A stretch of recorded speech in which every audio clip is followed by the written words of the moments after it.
சுவாமி, இங்க வேற யாராவது வரதுண்டா? என்ன தவிர ഇവിടെ വേറെ ആര് വരാനാ?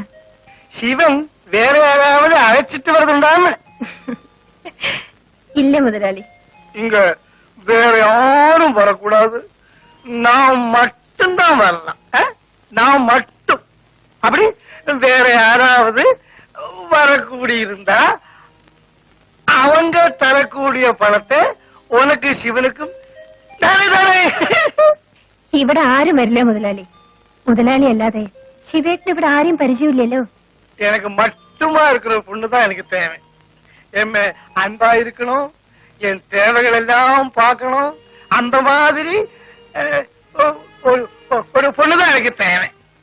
അതിനൊക്കെ അങ്ങേക്ക് അങ്ങയുടെ ഭാര്യയില്ലേ? பாரி இருக்கு. அந்த மாதிரி நிறைய பேர் இருக்கு. பட் ஆர்ட்ட இருந்தும் நான் நினைக்கிற மாதிரி அன்பு கிடைக்கல.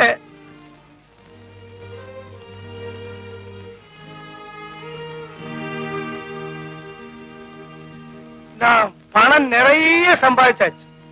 ஆனா பணம் கொடுத்து அன்பு விலைக்கு வாங்க முடியாதுன்னு எனக்கு இப்பதான் புரிஞ்சது.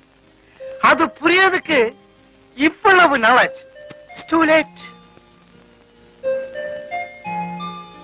உனக்கு என்ன சிநேகிக்க முடியுமா? முடியுமா?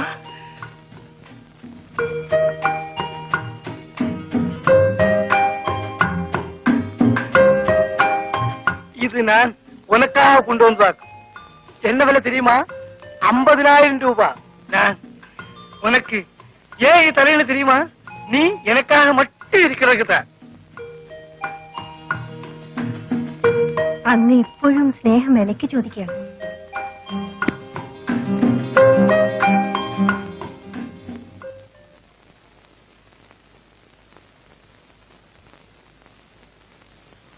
എടാ ശിവ, അവൻ ഈ ചെട്ടിയാലി പോയിട്ട് കാണുന്നില്ലടാ. അവിടേക്കാൻ പോയി പോത്തുപോലെ കിടന്ന് ഉറങ്ങുകയായിരിക്കും. എനിക്ക് അത്യാവശ്യമായിട്ടൊന്ന് പുറത്തേക്ക് പോകേണ്ട കാര്യം ഉണ്ടായിരുന്നല്ലോ. ചേട്ടന് എവിടാ പോകണ്ടേ? വേണമെങ്കിൽ നമുക്കൊന്ന് കറങ്ങിച്ചു വരാം. അയാളെ വ്യായാമം ചെയ്യിക്കാൻ ഒരാള് വരാമെന്ന് പറഞ്ഞിരുന്നു. അവനെ പോയി ഒന്ന് കണ്ടുപിടിക്കണം. ചെട്ടിയാരെ വ്യായാമം ചെയ്യിക്കാനോ? പാവം, കുറച്ചാളോട് ജീവിക്കട്ടെ ചേട്ടാ. അയ്യോ, അതൊരു വെടക്ക് തടിയാ. മുഴുവൻ കൊഴുപ്പും കൊളസ്ട്രോളുവാ. ഇങ്ങനെ ചേർത്ത് വീർത്ത് മിനുങ്ങിയിരിക്കുന്നതേ ഉള്ളൂ. ഡാക്ടർ അദ്ദേഹം പറഞ്ഞിരിക്കുന്നത് അതിരാവിലെ എണീച്ച് അരഘാതം നടക്കണമെന്നാ. പക്ഷെ ഇയാൾ എണീച്ച് വരുമ്പോ പൃഷ്ഠത്തിൽ വേല് വരും. മണി 11 ചേട്ടനെ കണ്ട അന്നു മുതലാണ് എന്റെ ജീവിതത്തിന് ഒരു ലക്ഷ്യം ഉണ്ടായത്. ചേട്ടാ, ചേട്ടന് ചെട്ടിയാരെ വ്യായാമം ചെയ്യിച്ചാ പോരെ? ഞാൻ വരാം. നിനക്ക് വ്യായാമം ചെയ്യിക്കാനും അറിയാമോ? എനിക്കറിയാൻ വയ്യാത്ത വല്ല തൊഴിലുണ്ടോ ചേട്ടാ? ഞാൻ എന്തും ചെയ്യും. എന്നാ പിന്നെ നീ തന്നെ മതി. ഞാൻ പിന്നെ വേറെ ആളെ അന്വേഷിച്ച് പോകുന്നതിനാ. നല്ല കാര്യം. എന്തോ നിന്നെ കണ്ടപ്പോ എനിക്കൊരടുപ്പം തോന്നി. കഴിഞ്ഞ ജന്മത്തിൽ നീ എന്റെ ആരെങ്കിലും ആയിരുന്നിരിക്കും. നീ വലിയ ആളാകുമടാ. പക്ഷെ ഒരു കാര്യം, അന്ന് നീ എന്നെ മറന്നു കളയരുത്. ഞാനൊന്നും മറക്കില്ല ചേട്ടാ.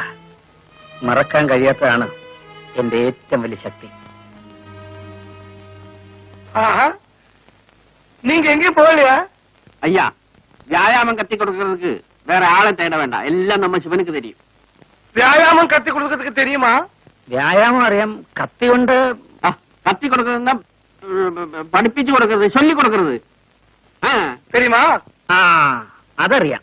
அப்படின்னா நாளை காலையில என் பெங்களாவில வா. வரட்டுமா? ശരി മുതലാളി. வா போலாம்.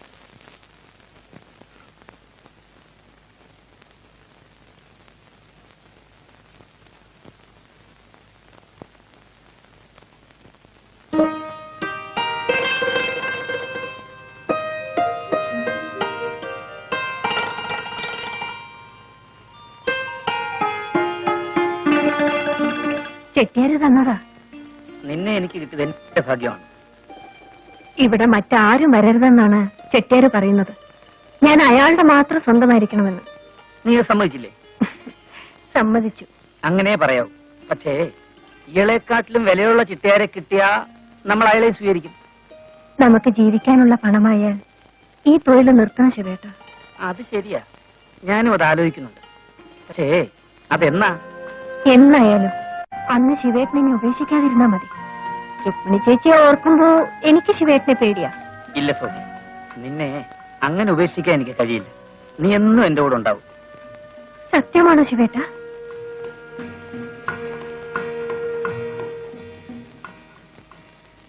പറയൂ ശിവേട്ട, സത്യമാണോ ശിവേട്ടൻ പറയുന്നത്?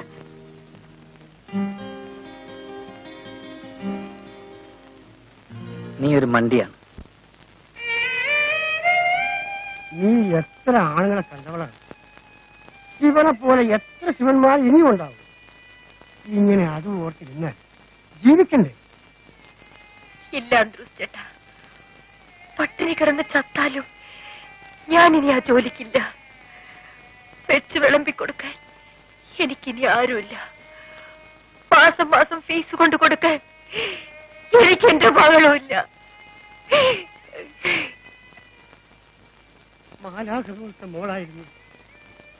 നീ തരുന്ന ബിസ്ക്കറ്റും ചോക്ലേറ്റും കൊണ്ട് കൊടുക്കാൻ ചെല്ലുമ്പോ മോൾ എന്നോട് പറയുമായിരുന്നു, അന്തർദേശം സൈക്കിൾ റിക്ഷ ചവിട്ടരുത്. ഞാൻ മമ്മിയോട് പറഞ്ഞ് കാറ് വാങ്ങിച്ചു തരാമെന്ന്.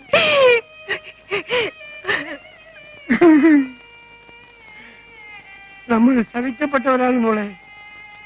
എത്ര ദുഷ്ടന്മാർ നല്ല നിലയിൽ ജീവിക്കുന്നു. എനിക്ക് ഇത്രയും വേദന കിട്ടാൻ ഞാൻ ദൈവത്തോട് എന്ത് തെറ്റ് ചെയ്തു? ദൈവം അയാളെ ഞാനൊന്ന് നേരിട്ട് കണ്ടിരുന്നെങ്കിൽ അയാളുടെ മുഖത്ത് ഞാൻ കാർജിച്ചു നോക്കിയാണ്. അങ്ങനെ പറയരുത് അന്ത്രൂസ് ചേട്ടാ. ദൈവം എന്തെങ്കിലും തീരുമാനിച്ചിട്ടുണ്ടാവും. അയാൾ വരെ ഉണ്ടാക്കും. അന്ത്രൂസ് ചേട്ടാ, നിന്റെ സങ്കടം കാണുമ്പോ എനിക്ക് സഹിക്കുന്നില്ല. കൊച്ച്, നീ എന്തോരമായി അനുഭവിക്കുന്നു. സാരമില്ല, അനുഭവിച്ച് ഞാൻ മരവിച്ചു കഴിഞ്ഞു. ഇനി ഒന്നിനും എന്നെ നോയിപ്പിക്കാൻ കഴിയില്ല. ചെല്ലു, അന്ത്രൂസ് ചേട്ടൻ എന്തെങ്കിലും ജോലി ചെയ്ത് ജീവിക്കാൻ നോക്കൂ.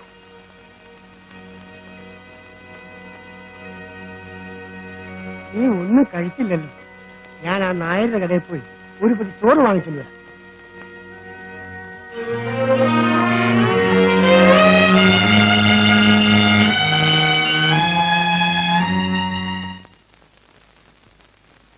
கருப்பையா, அந்த தர்வான் வந்திருக்கா? தர்வான், அந்த கருப்பையா வந்திருக்கா? கமலு, சீக்கிரம் காப்பி உண்டோமா?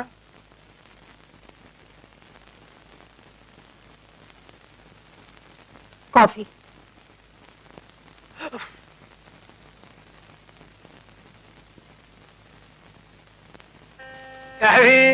சிவனா, வா வா.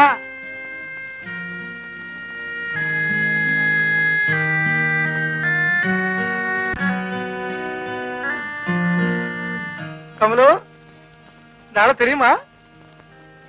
இவர்தான் சிவன். ஒரு நாளைக்கு அப்பையாவை தேடி இங்க வந்தீங்க இல்ல? ഓ അതെ. கமலு ரொம்ப திறமைசாலி, புத்திசாலி. எனக்கு வியாயாமம் கத்து கொடுக்கறதுக்கு வந்தேன். வா, அப்ப மேல போலாம். வா.